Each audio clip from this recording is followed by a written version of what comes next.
हम तुम्हारे साथ हैं।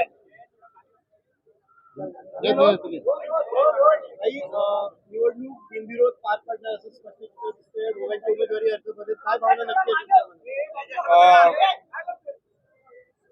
शिवसेनेने एक अनुभवी नेत्या म्हणून ज्यांनी विधान परिषदेमध्ये काम केलं आणि दुसरा गोरगरिबांसाठी न्याय हक्कासाठी लढणारा आक्रमक नेता असे दोन उमेदवार आम्ही दिले. अनुभव आणि गरिबांसाठी लढणारा आक्रमक नेता म्हणून ज्यांची ओळख आहे ते बच्चू कडू आणि नीलमताई या दोन्ही शिवसेनेचे उमेदवार आमचे दिलेत. त्यांनी गेल्या अनेक वर्षाचा त्यांचा कामाचा अनुभव गोरगरिबांसाठी सर्वांसाठी अन्यायाविरुद्ध लढण्याची शिकवण हिंदू हृदय सम्राट बाळासाहेबांनी दिली. बाळासाहेबांचे धर्मवीरांचे विचार घेऊन आम्ही पुढे जातोय आणि एक विचार आणि मुद्दे एकत्र आलेले आहेत आणि गोरगरीब, शोषित, दलित, पीडित, दिव्यांग सगळ्यांसाठी शिवसेना नेहमी पुढे असते आणि म्हणून बच्चू भाऊंनी देखील एक चांगला निर्णय घेतला. असं ते मूळचे शिवसैनिकच आहेत, मी मगाशी बोललोय. परंतु 25 वर्ष सामाजिक संघटना चालवणे हे देखील मोठं कठीण काम असतं आणि आता त्यांच्यामुळे शिवसेनेची ताकद वाढेल आणि शिवसेनेमुळे त्यांची ताकद वाढेल. काँग्रेसचे आठवडी सत्ता म्हणतात की उमेदवार न देण्याचं कारण म्हणजे अंतरात्म्यातनं आवाज आला की उमेदवार देऊ नये. काय अंतरात्म्यातनं आवाज आला की उमेदवार देऊ नये म्हणून काँग्रेसने उमेदवार दिला नाही. आत्मा हरवलेल्या लोकांच्यातून आवाज येतो का? मी पहिल्यांदा ऐकलं. मग 2019 ला अंतरात्मा कुठं होता?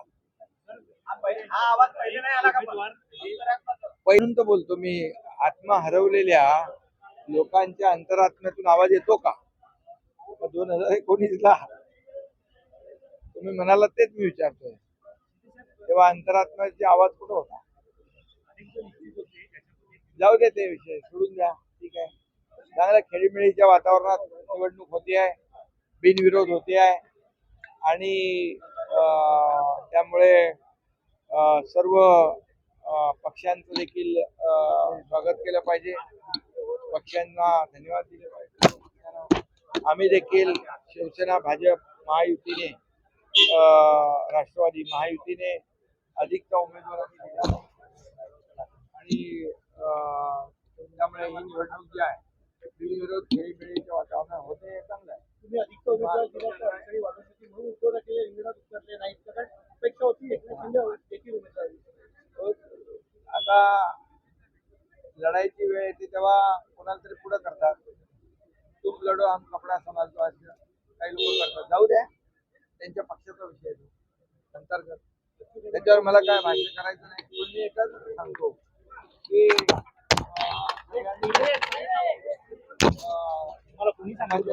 भूमिका घेतली, काँग्रेसने देखील घेतली आणि म्हणून ही निवडणूक बिनविरोध होती. धन्यवाद.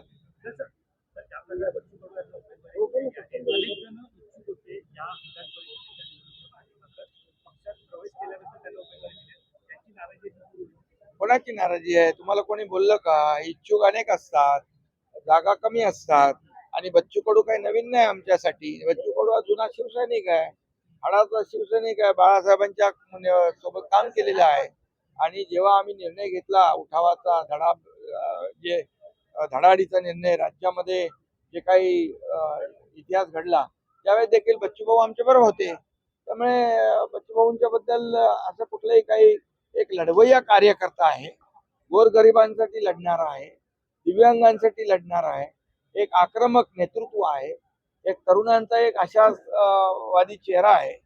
त्यामुळे आमचे दोन्ही उमेदवार जे आहेत, एक आक्रमक लढणारा नेता आहे, दुसरा आमचा संयमी अनुभवी नेता आहे. मिसिंग लिंकचं एका बाजूला उद्या उद्घाटन होणार आहे आणि इसमें मानसिकता प्रचंड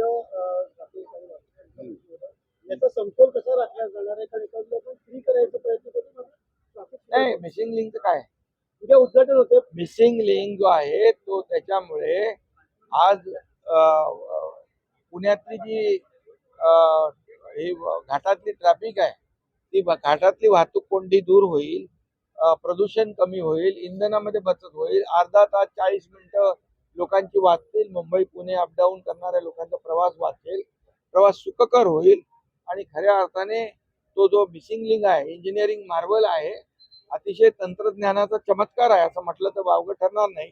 कारण तो जगातला वायडेस्ट टनल आहे आणि जो वायाडक्ट आहे तो देखील भारतातला सगळ्यात उंच वायाडक्ट आहे. त्यामुळे एक चांगली सुविधा उद्या लोकांना मिळणार. तो वाहतूक कोंडी जी होती भाई त्याच्यामध्ये mismanagement होते. अपने दोनों उम्मीदवारों के साथ सर मौजूद है, नामांकन जो है इस समय हुआ है, क्या कुछ कहेंगे? दोनों उम्मीदवार जो है हमारे